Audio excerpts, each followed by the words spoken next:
name's Alexis, and welcome to the Beals Memorial Library's Second Home Storytime. Today, we'll be celebrating Kwanzaa, and we'll be reading 7 Candles for Kwanzaa by Andrea Pinkney and pictures by Brian Pinkney. Let's begin.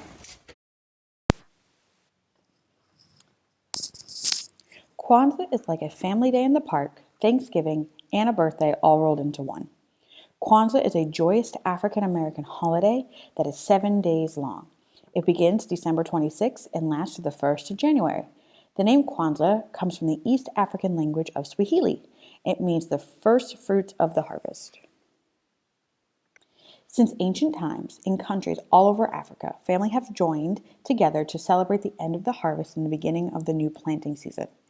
When vegetables, yams, and fruits are ripe for gathering, families rejoice in the First Fruits Festival. Kwanzaa is a holiday that began in America. It is a time when people whose ancestors come from Africa celebrate their African heritage. To get ready for the holiday, families decorate their homes with Kwanzaa symbols. They place the mkeka, a straw placement, on a table. The mkeka is woven with beautiful patterns. It represents tradition. The muhindi is corn.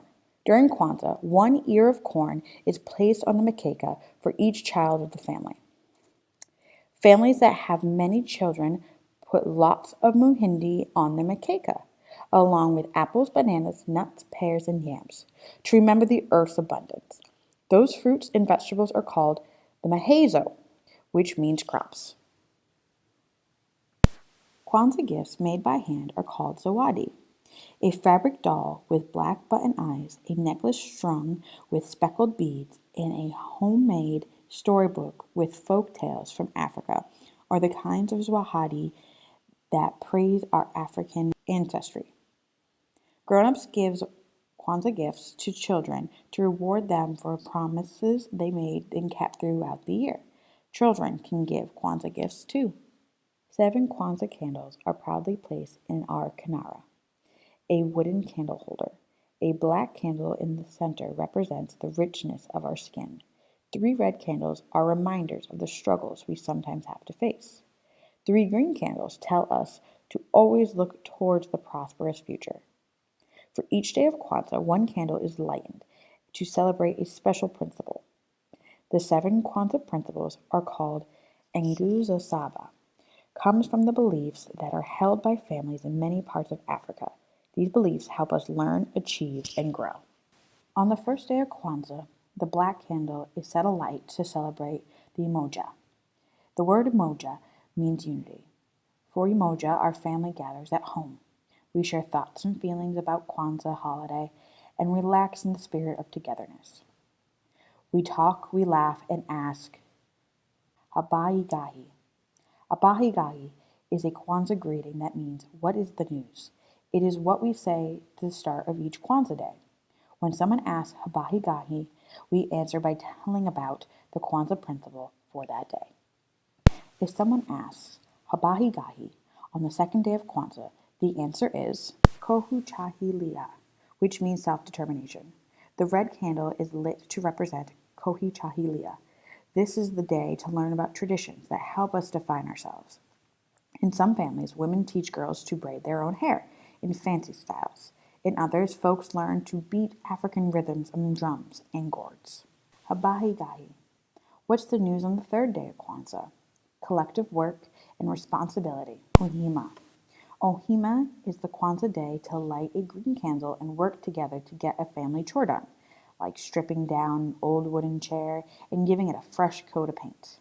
When the 4th day of Kwanzaa dawns, it's time to celebrate Ujamaa, cooperative economics. For Ujamaa, we save up our coins for a whole year to buy a family a gift that everyone can share, like a clock that chimes or a hallway mirror. On Ujamaa Day, a red candle glows bright in the Kamara.